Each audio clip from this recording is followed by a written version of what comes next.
5 वृक्ष की पत्ती को, कितने वृक्ष?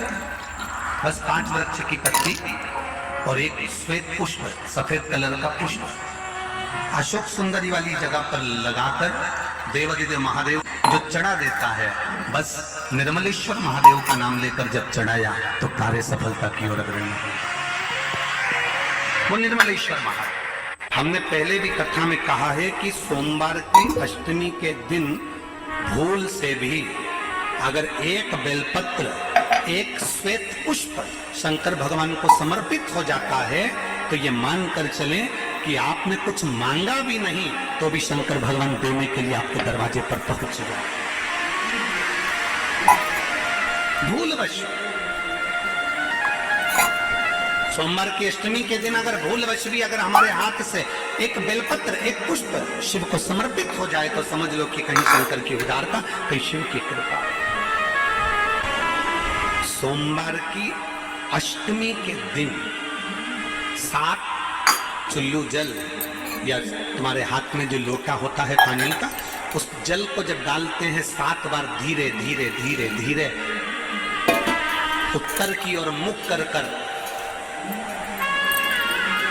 दक्षिण में बैठकर उत्तर की ओर मुख कर कर जब 7 बार जल दिया जाता है, दल चढ़ाया जाता है, 7 वृक्ष की पत्तियों को तोड़कर शिव जी को चढ़ाया जाता है।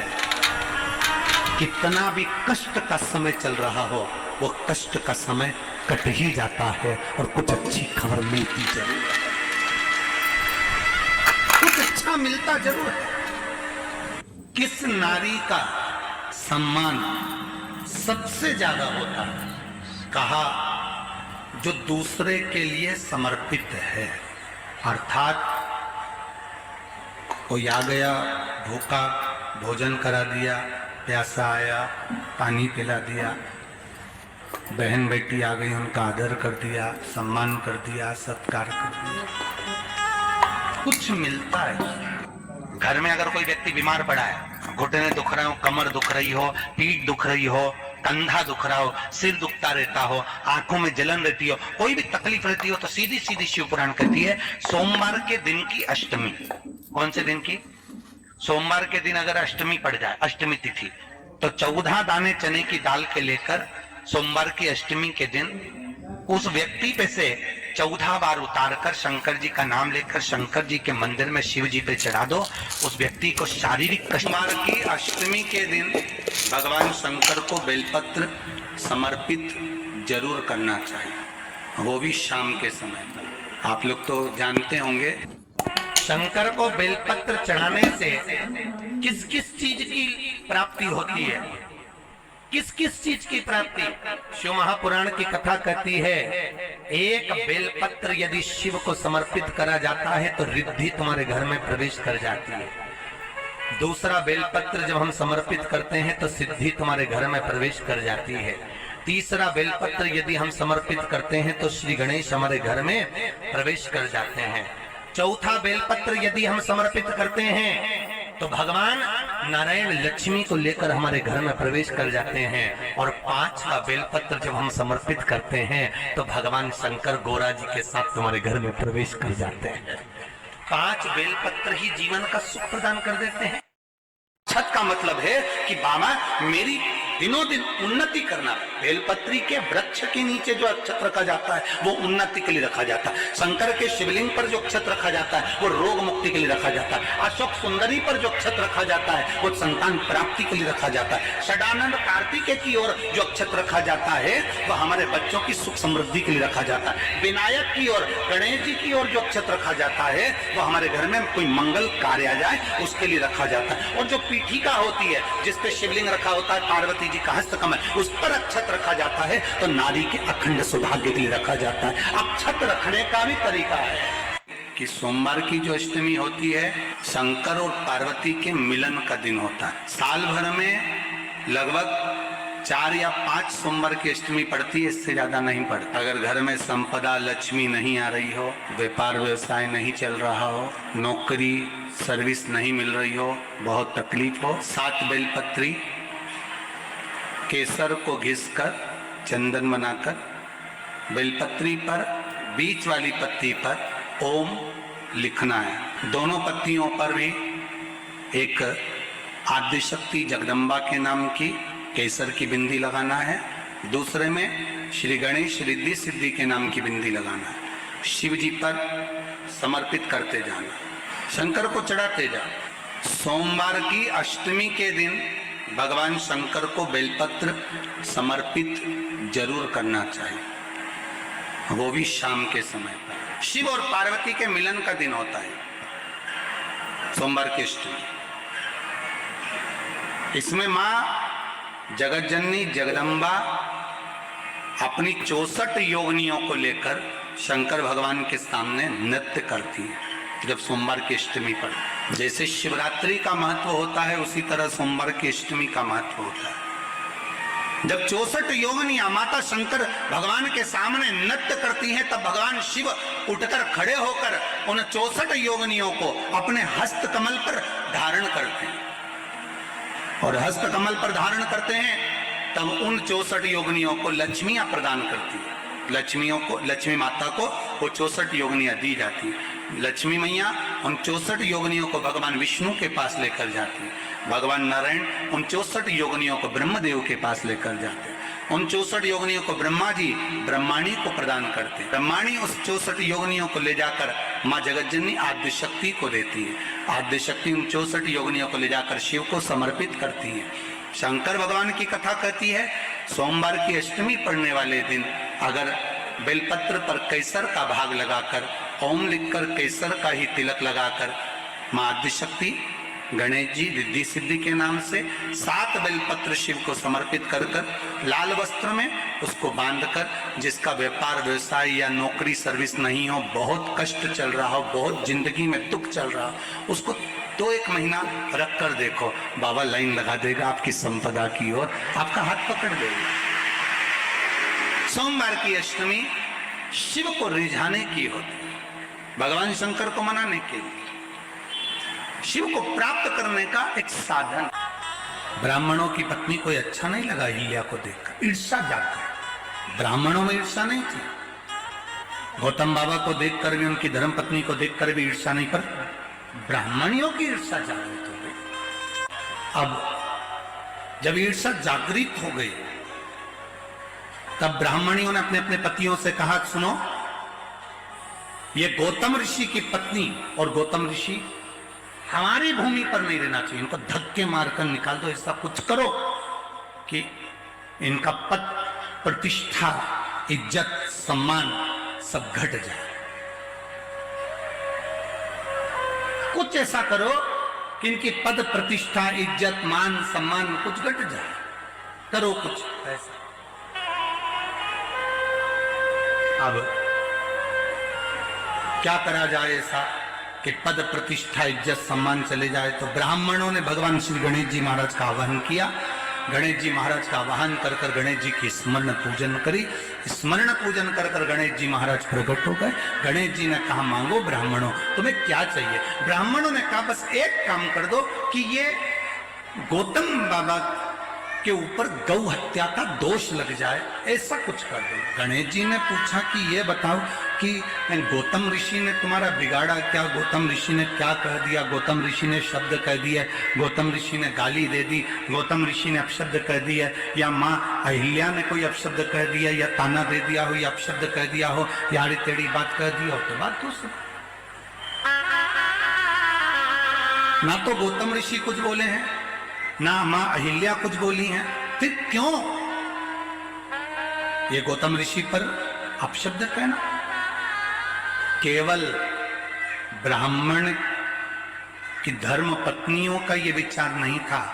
आज के समय में कई लोग ऐसे भी हैं जो किसी को पहचानते नहीं, मोबाइल पर किसी ने बस एक कमेंट्स कर दिया कि ये बेकार है, और लोगों ना जाने ना पहचाने अंदर इतनी ईर्ष्या भरी रहती है कि उसमें लोग बेकार बेकार गालियां अपशब्द ताने आड़ा टेढ़ा कहना प्रारंभ कर देते। शिव महापुराण की कथा कहती है, जब तक आप किसी से मिले ना, जब तक आप किसी को देखे ना, जब तक आप उससे बात ना करें, जब आप एक बार भी मिले नहीं, देखा नहीं, ना जान, ना पहचान, ना कभी कोई संबंध, ना कोई विचार, ना कभी भोजन, ना कभी पानी, कभी मिले ही नहीं, और उसने कह दिया कि बेकार, और आपने बेकार कहना चालू कर दिया। सोमवार के अष्टमी के दिन अशोक सुंदरी वाली जगह, सबको मालूम है ना अशोक सुंदरी की जगह, अशोक सुंदरी वाली जगह पर 7 हल्दी की बिंदी रख दी जाए, लड़का लड़की जिसका विवाह नहीं हुआ उसका हाथ रख दिया जाए, और वही हाथ के छापे पीपल के वृक्ष पर 5 लगा दिए जाएं। महाराज 3 महीने में उसका विवाह पक्का हो जाता है। सोमवार की अष्टमी का इतना भाव है।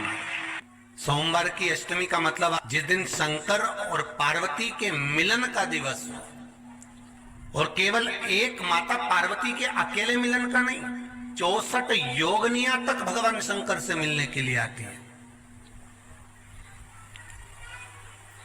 सोमवार की अष्टमी के दिन भगवान शंकर के मंदिर में आकर शिव जी के सम्मुख में बैठकर उस जलाधारी के नजदीक में जहां शंकर जी का शिवलिंग होता है, उस जलाधारी के पास में उस दिन केवल पार्वती जी का हस्त कमल नहीं होता, स्वयं मां जगत जननी अपने कामन रूप में 64 योगनियां और शक्तियां सारी की सारी आकर उस जलाधारी के पास में विराजमान हो जाती हैं, और शंकर जी पे जो जल चढ़ता है वो देवियां ग्रहण कर कर शिव को अपना आनंद सुख प्रदान करती हैं। इसलिए कहते सोमवार की अष्टमी का महत्व बड़ा है, बहुत प्रबल है।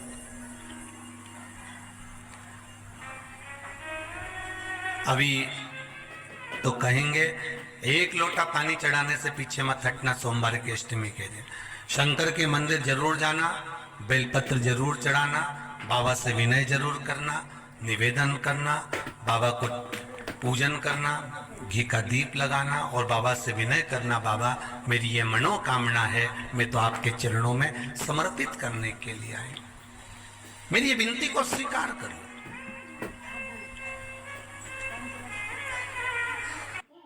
अगर मौका लगे और सोमवार की अष्टमी पड़ जाए, क्या पड़ जाए सोमवार की, जम के बोलो जरा, अष्टमी, या तो सोमवार की अष्टमी पड़ जाए, या हर महीने शिवरात्रि आती है, हर महीने आती है, या तो सोमवार की अष्टमी पड़ जाए या फिर सोमवार की शिवरात्रि पड़ जाए, हर महीने आती है। प्रयास करना।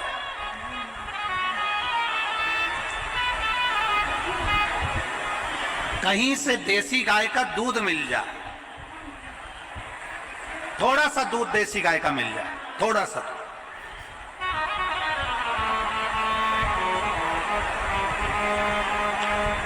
देसी गाय का थोड़ा सा दूध अगर प्राप्त हो जाए,